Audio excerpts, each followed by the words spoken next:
चंदा चोरो चंदा चोरो जय श्री राम जय श्री राम जय श्री राम चंदा चोरो चंदा चोरो चंदा चोरो जय श्री राम जय श्री राम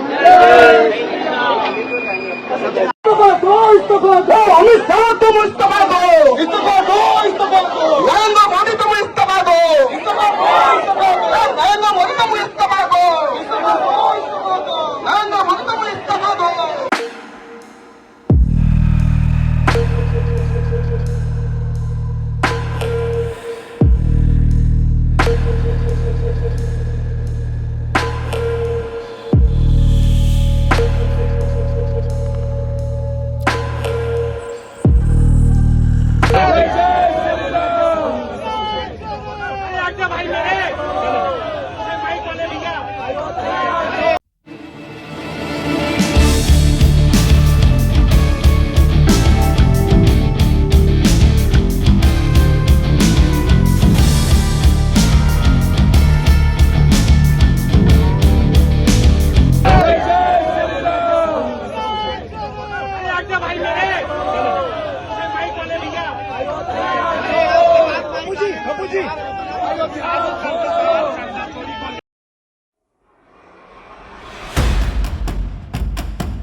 मंदिर का चंदा लूट लिया, बच्चों के पेपर लूट लिया, किसानों की आय दुगना होने की वो लूट लिया, गरीबों की दवा लूट लिया,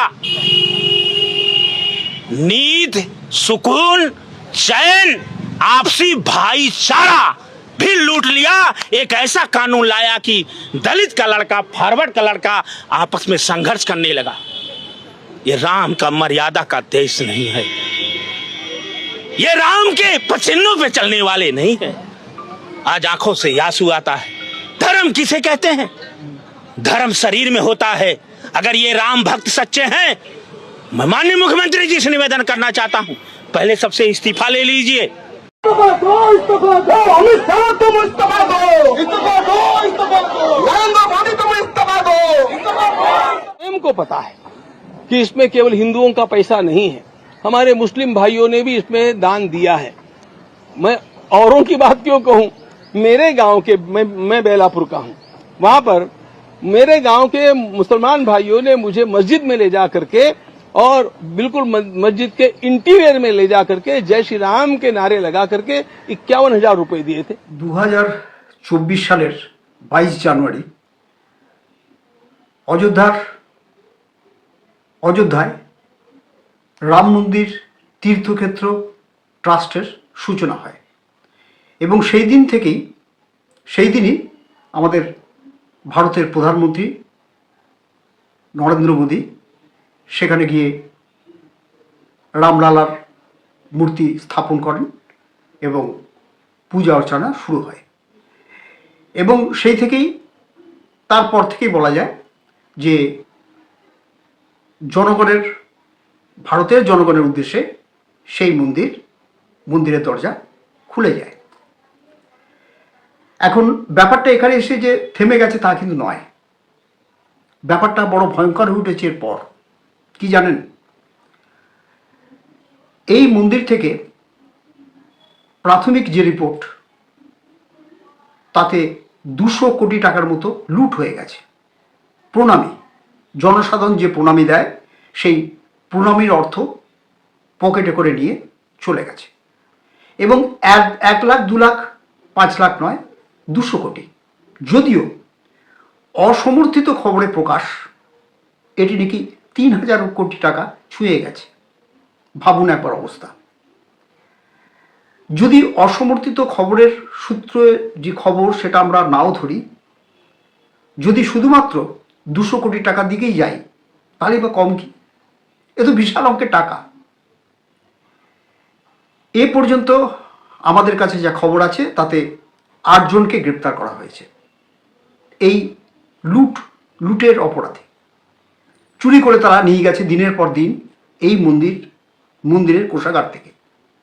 যদিও এই মন্দিরে নিশ্ছিদ্র নিরাপত্তা ব্যবস্থা আছে, যদিও সিসিটিভি ক্যামেরা ফুটেজ রয়েছে, সিসি ক্যামেরা কন্ট্রোল রুম রয়েছে, কিন্তু জানেন সেই কন্ট্রোল রুমে যখন চুরিগুলো হচ্ছিল সেই কন্ট্রোল রুমে কোনো কর্মী ছিল না বলে অভিযোগ রয়েছে, এবং তাই তারা দেখতে পায়নি যে দিনের পর দিন লুট হয়ে গেছে টাকা।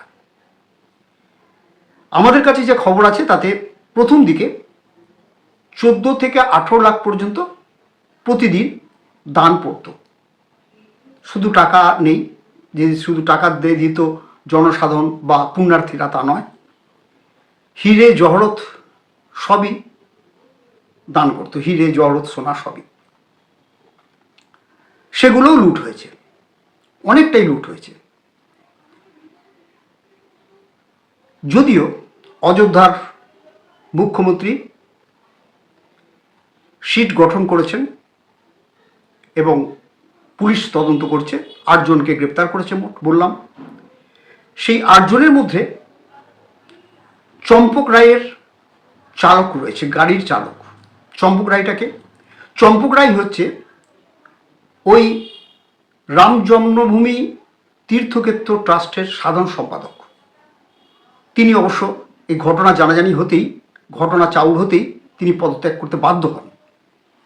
সেই সঙ্গে এই ট্রাস্টের একজন সদস্য অনিল মিশ্র, তিনিও পদত্যাগ করেন। অনেকটা বলা যায় চাপে পড়ে পদত্যাগ করেন।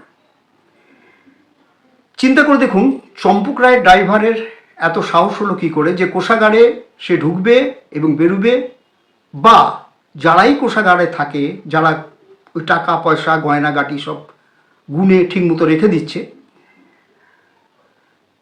সেই কোষাগারে থেকেই 8 জনকে গ্রেপ্তার করা হলো। এবং মাঝে কি একটা রুট ছিল, হয়তো 2-1 জন তার মাঝে চালান টালান করতো, এরকম খবর আমাদের কাছে রয়েছে। অযোধ্যার রাম মন্দির সূত্রের খবর, প্রথমে প্রণামী পড়তো প্রতিদিন 14 থেকে 18 লাখ টাকা, ক্রমশ সেটা বাড়তে থাকে, পরে গিয়ে পৌঁছায় 24 লক্ষ থেকে 46 লক্ষ টাকায় প্রতিদিন। অভিযোগ রয়েছে প্রতিদিন 6 থেকে 8 লক্ষ টাকা এই মন্দির থেকে প্রতিনিয়ত লুট হয়ে গেছে, অর্থাৎ পকেটে করে নিয়ে চলে যাওয়া হয়েছে বা কোনো থলিতে করে নিয়ে চলে যাওয়া হয়েছে। ভাবুন, কঠিন এক নিরাপত্তা বলয় রয়েছে, কঠিন এক নিরাপত্তা বলয় রয়েছে এই মন্দির জুড়ে, তার উপরে এই লুট। তাহলে মাথাটা কে? মাথা নিশ্চয়ই একটা কেউ আছে, এক বা একাধিক ব্যক্তি যে মাথা রয়েছে তাতে কোনো ভুল নেই। যদিও যোগী আদিত্যনাথ বলেছেন যে এই লুটের কিনারা তারা করবেনি। সিট এবং অযোধ্যা পুলিশ বা উত্তরপ্রদেশ পুলিশ এই ঘটনায় চম্পক রায় এবং অন্যতম সদস্য অনিল মিশ্রকে ক্লিনচিট দিয়েছে। কিন্তু সত্যি কি তারা ক্লিনচিট পাবার যোগ্য? এই প্রশ্নটা কিন্তু গোটা ভারতবর্ষ জুড়ে উঠেছে। বিশেষ করে বিরোধী পক্ষ বলতে শুরু করেছেন এর মধ্যে বিজেপি দলের কিছু কারসাজি থাকলেও থাকতে পারে, এরকম অপবাদ তারা দিচ্ছেন। এবার এই মন্দিরের ব্যাপারে সাধু সন্ন্যাসীদের বা সাধু সন্তদের কথাবার্তা বা তাদের ক্ষোভ আপনারা শুনলেন। এরপর শঙ্করাচার্যের বক্তব্য শোনাবো, জ্যোতির্পীঠের শঙ্করাচার্য। তার বক্তব্য যদি খুব ভালো করে আপনারা শোনেন তাহলে বুঝবেন কি বিরাট গুরু রহস্য এই রাম মন্দিরের পেছনে লুকিয়ে আছে, এই ট্রাস্ট গঠনের ব্যাপারে। সমগ্র রিলটায়, সমগ্র এপিসোডে আমরা যতদূর সম্ভব হিন্দি কথাকে বাংলায় ট্রান্সলেট করেছি, যাতে আপনারা যারা হিন্দি কম বুঝবেন বা বোঝেন না তাদের জন্য আমরা সবাইকার, তা মন্ত্রী হোক বা সাধু সন্তরা হোক, যারাই হন, তাদের বক্তব্য আমরা কিন্তু লিখে দিয়েছি। শঙ্করাচার্যের বক্তব্য শুনুন, তাহলে বুঝবেন গুরু রহস্যটা কোথায় দানা বেঁধে রয়েছে এই ট্রাস্ট গঠন নিয়ে। সাধু সন্তদের ক্ষোভ যে মারাত্মক একটা আকার ধারণ করেছে এবং বিজেপির পক্ষে এটা যে অশনি সংকেত, তা কিন্তু বিরোধী পক্ষরা বলতে এতটুকু দ্বিধাবোধ করছেন না। সমগ্র ভারতবর্ষের সাধু সন্তরা এক হয়েছেন এবং তারা চাইছেন এই লুটের টাকা ফেরত এসে যাক এই মন্দিরে, এবং মন্দিরের ট্রাস্ট যেভাবে বলা হয়েছিল সেভাবে গঠন করা হোক। আপনারা শঙ্করাচার্যের বক্তব্য শুনুন, বুঝতে পারবেন। मंदिर में जो कुछ हुआ है, इसके लिए जिन लोगों ने ये ट्रस्ट बनाया है, और इस ट्रस्ट, देखिए ट्रस्ट पहले से वहां बना हुआ था। एक ट्रस्ट राम जन्मभूमि न्यास बना हुआ था और एक ट्रस्ट शंकराचार्यों का बना हुआ था। दो ट्रस्ट वहां पर पहले से विद्यमान थे। जो राम जन्मभूमि न्यास था, ढांचा ढहाने में उसकी भूमिका थी, इसलिए सुप्रीम कोर्ट ने यह कह दिया अपने फैसले में कि इस ट्रस्ट को भविष्य में ये भूमि नहीं दी जाएगी। इसलिए 92 के बाद जब वो अयोध्या का भूमि अधिग्रहण कानून आया, उसमें ये कहा गया कि इसके बाद जो ट्रस्ट साधु संतों का बना रहेगा उसको ये भूमि दी जाएगी। केंद्र सरकार के पास तब तक रहेगी जब तक फैसला नहीं होता है।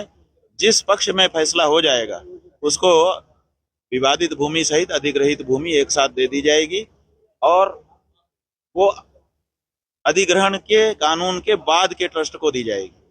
तो अधिग्रहण के कानून के बाद शंकराचार्यों ने एक बड़ा ट्रस्ट बनाया जिसमें 4 शंकराचार्य थे, 5 वैष्णवाचार्य थे, 13 अखाड़े के प्रमुख थे। माने हिंदू धर्म का जो सबसे ऊंचा आचार्य वर्ग है वो उसमें विद्यमान था। मुकदमा जीत करके तो ये फैसला हुआ। तो स्वाभाविक है कि प्रथम अधिकार या तो उनका बनता था जो लोग न्यायालय में पैरवी कर रहे थे हिंदू समाज की ओर से, पक्षकार। अगर उनको नहीं तो जो ट्रस्ट वहां पर बना हुआ था बड़े आचार्यों का, उसका हक बनता था। लेकिन पक्षकारों को हटा करके, शंकराचार्यों के बड़े ट्रस्ट को हटा करके, धर्माचार्यों के ट्रस्ट को हटा करके अपने विश्वस्त कार्यकर्ताओं का ट्रस्ट लाया गया। समझिए आप बात को। और वो ट्रस्ट यहाँ पे बैठ गया और वही कहता है कि हम ही बनाएंगे और हम ही चलाएंगे।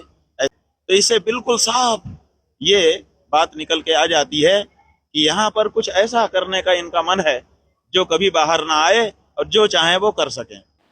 শ্রী রাম জন্মভূমি তীর্থক্ষেত্র ট্রাস্টের এই লুটের ব্যাপারে, এই টাকা সরানোর ব্যাপারে বা প্রণামী সরানোর ব্যাপারে আমাদের রাজ্যের প্রাক্তন মুখ্যমন্ত্রী মাননীয়া মমতা বন্দ্যোপাধ্যায় কি বলেছেন এবার আমরা শুনি। এই তো রাম মন্দির কত টাকা দিয়ে মানুষ বানালেন, কত সোনা, কত রূপো, কত দান, কত ধ্যান, আর আজকে राम का नाम आपने बदनाम कर दिया, हिंदुत्व का नाम पे खेला और हिंदुइज्म को आपने फिनिश किया। যেমন দেখছেন না, প্রণামী থালা থেকে শুরু করে, প্রণামী বাক্স থেকে শুরু করে সব রাম মন্দির, সবটাই নাকি ওদের।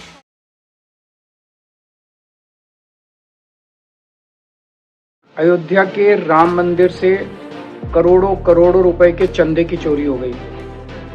बताया जा रहा है कि लगभग 200 करोड़ रुपए का तो कैश ही चोरी हो गया और कई हीरे जवाहरात के बक्से चोरी हो गए और एक भी एफआईआर नहीं हुई है। ना यूपी पुलिस ने कोई एफआईआर की, ना ईडी ने कोई एफआईआर की, ना सीबीआई ने कोई एफआईआर की। केंद्र में और यूपी में दोनों जगह इनकी सरकारें हैं, कोई रेड नहीं, कोई गिरफ्तारी नहीं। कह रहे हैं बहुत बड़े बड़े नाम शामिल हैं, कार्रवाई हुई तो सरकार भी गिर सकती है। आपके हिसाब से किसे बचाना जरूरी है, सरकार को या करोड़ों करोड़ों लोगों की आस्था को? এরপর আমরা উত্তরপ্রদেশের মুখ্যমন্ত্রী যোগী আদিত্যনাথ কি বলছেন আমরা একবার শুনে নিই। एसआईटी की रिपोर्ट आने के साथ ही हमारी कार्रवाई भी प्रारंभ हो जाएगी। और आपने देखा होगा एसआईटी की रिपोर्ट आई, तुरंत कार्रवाई प्रारंभ हो गई। और मैं आश्वस्त करता हूं, जो मैंने कहा था, दूध का दूध और पानी का पानी हम करके रहेंगे। जन आस्था के साथ खिलवाड़ स्वीकार्य नहीं। सनातन आस्था के साथ जो भी खिलवाड़ करेगा उसका भुक्तभोगी होगा। किसी को छूट नहीं दी जा सकती। এই ঘটনা ধামাচাপা দেওয়ার জন্য প্রচুর কিন্তু চেষ্টা হয়েছে রাজনীতির দিক দিয়ে, হিন্দু এই মন্দির পক্ষ থেকে, কিন্তু শেষ পর্যন্ত শেষ রক্ষা হয়নি, জানাজানি হয়ে গেছে। এই জানাজানি হওয়ার পর হিন্দু রক্ষা কমিটির পক্ষ থেকে পিঙ্কি চৌধুরী কি বলছেন একবার শুনে নিই। তার ভাষাগুলো ভালো করে শুনবেন।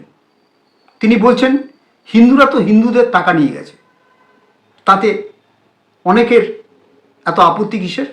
শুনুন, তাহলে ভাববেন ব্যাপারটা কোন জায়গায় গিয়ে দাঁড়িয়েছে।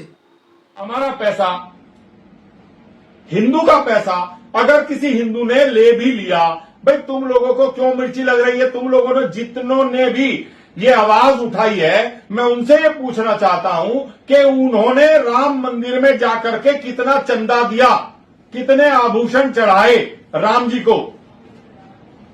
कोई है जवाब किसी के पास? लेकिन सबको केवल एक बात बोलनी है, राम मंदिर में चंदा चोरी हो गया है, अबे तुम्हें क्या फर्क पड़ रहा है? हिंदू का दिया हुआ पैसा हिंदू के पास गया।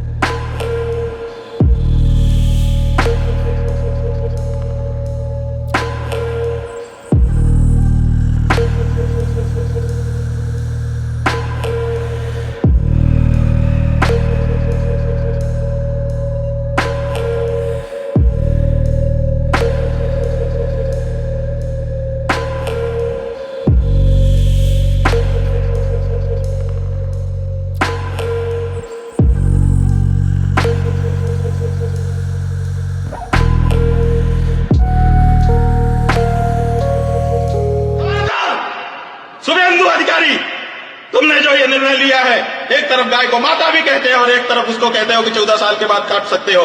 या तो माता मत कहो, पुरानी सरकारों ने माता नहीं कहा था, पशु कहा था, तुम भी कहो कि हम गाय को पशु मानते हैं, उसके बाद तुम्हारा दोष जो है थोड़ा कम हो जाएगा। लेकिन तुम माता कहते हो और उसके बाद कहते हो कि 14 साल के बाद काट लेंगे, ये हमारे हृदय पे बहुत बड़ी चोट करता है। কেশবানন্দ মহারাজের সঙ্গে বিধায়িকা রেখা পাত্রের কেমন ব্যবসায়গত টানাপোড়েন চলছে দেখুন। ব্যবসায়গত এই জন্যই বললাম, অভিযোগ রয়েছে রেখা পাত্র 3 মাসের ভাড়া দেননি, যা সেরকমই বলছেন কেশবানন্দ মহারাজ। ক্ষোভ উগড়ে দিয়েছেন কেশবানন্দ মহারাজ বিধায়িকা, বিজেপির বিধায়িকা রেখা পাত্রের ওপর। দেখুন, কেশবানন্দজি মহারাজ বলছেন যে তার কয়েক বিঘে জমির উপর যে অট্টালিকা, যে প্রাসাদোপম অট্টালিকা, তা এই রেখা পাত্র এবং তার বাহিনী অবলীলায় ব্যবহার করছে, কিন্তু ভাড়া দিচ্ছে না। অথবা যদি এই সম্পত্তি তারা কিনেও নেয় তাহলেও তো হয়, কিন্তু রেখাপাত্র সেদিকে হাঁটছেন না। যদিও রেখাপাত্র কি বলেছেন সাংবাদিকদের সেটাও আমরা শুনে নিই। পরপর দুজনকার বক্তব্য রাখলাম আপনাদের শোনার জন্য এবং আপনাদের বোঝার জন্য। খালিতে আমার একটা গেস্ট হাউস আছে, গেস্ট হাউসটার নাম হচ্ছে কেশবানন্দ প্যালেস। সেই কেশবানন্দ প্যালেস আমার নিজের গেস্ট হাউস, 4 বিঘা জমির উপরে 3 তলা বাড়ি। তো ওকে কেউ ভাড়া দিচ্ছিল না, যেহেতু বিজেপি আসবে কিনা কোনো ভরসা ছিল না। আমি উনাকে ভাড়া দিলাম, যে আমি তো ছোটবেলার থেকে বিজেপি করি, সেই তপন শিকদারের টাইম থেকে, যখন তপন শিকদার প্রেসিডেন্ট ছিলেন বিজেপি। তো আমি উনাকে বললাম যে আপনি আমার এটা ভাড়া নিন। তো 70,000 টাকা ভাড়া কথা হয়, হয়ে 4 বিঘে জমি, বাগান বাড়ি টাড়ি সব ওরা ব্যবহার করছে। এবং ওই ওখানে খাওয়া দাওয়া, উৎসব, আনন্দ, পিকনিক, পুকুর আছে, সবকিছু নিয়ে ওরা আছে। রেখা পাত্রই ভাড়া নিয়েছিল। এই তো ওই 26 এপ্রিল থেকে ভাড়া আছে, এপ্রিল মে ভাড়া দিয়েছে, জুন জুলাই আগস্ট পুরো 3 মাস হয়ে গেল, কোনো ভাড়াও দেয় না, প্লাস কেনার কোনো কথা বলছে না। আমি সমস্যায় পড়েছি যে হ্যাঁ, অনেকবার লোক পাঠিয়েছি, ওই যে আমাদের সেক্রেটারি এসছে, সেক্রেটারিকেও দিয়েছি এবং সেক্রেটারিকে পাঠিয়েছি কয়েকবার কথা বলতে। আমার ট্রাস্টের সেক্রেটারি, ট্রাস্টটা হচ্ছে রেজিস্টার্ড ট্রাস্ট এবং 80G ধারা রেজিস্টার্ড, মানে ট্যাক্স ফ্রি। সেই ট্রাস্টের আমি ফাউন্ডার প্রেসিডেন্ট, একটা কথা উনি বললেন, আমি নোংরা রাজনীতি করি না। তাহলে মা তুমি এরকম বললে কেন? নোংরা রাজনীতিটা কি? আমি তোমাকে বললাম যে মা আমাদের ভাড়াটা দিচ্ছ না কেন? বলে আমি এই পড়ে আছি, আমার কাছে এখনো টাকা আসেনি। তো আমি এখানে অবজেকশন করলাম আপনারা টাকা দেন না, বলে মাসে মাসে এমএলএ দের টাকা ঠিক তার অ্যাকাউন্টে চলে যায়। আর তাহলে আমার টাকাটা দিচ্ছে না কেন? দেখুন, আমিও মহারাজের ওই বাড়িটা দেখেছি। আর উনি আমাদের যে মুখ্যমন্ত্রীর যে আহ, জনতার দরবারেও গিয়েছেন নাকি এই বিষয় নিয়ে। আপনারা জানেন যে আমার পা ভেঙে যাওয়ার জন্য আমি 1 মাসেরও অধিক, আজকের 1-1.5 মাস হতে যাচ্ছে, আমি বিধানসভায় যেতে পারিনি। এবং উনি আমাকে ফোন করেছিলেন একদিন যে আমাদের ঘর ভাড়াটা মেটান, 2 মাসের ঘর ভাড়া। এবার ওনাকে আমি বললাম যে আমি ঘর ভাড়াটা আপনাকে যত সম্ভব আমি দেওয়ার চেষ্টা করছি। আর আমি তো এখনো তো বিধানসভায় কাগজপত্র জমা দিতে পারিনি, অতএব আমার মায়নাটা এখনো ঢোকেনি। ঢুকলে আমি দিয়ে দেবো, আপনার খুব তাড়াতাড়ি, আপনার চিন্তা নেই, আমরা তো ছেড়ে পালিয়ে যাচ্ছি না। কিন্তু উনি যে কথাটা বলছেন যে ওনাকে নাকি 1.5 কোটি টাকার বিষয়, একটা ঘরটার বিষয় তুলছে, যে উনি আমাকে প্রপোজালটা দিয়েছিলেন যে 1.5 কোটি টাকায় আমার বাড়িটা কিনে নাও।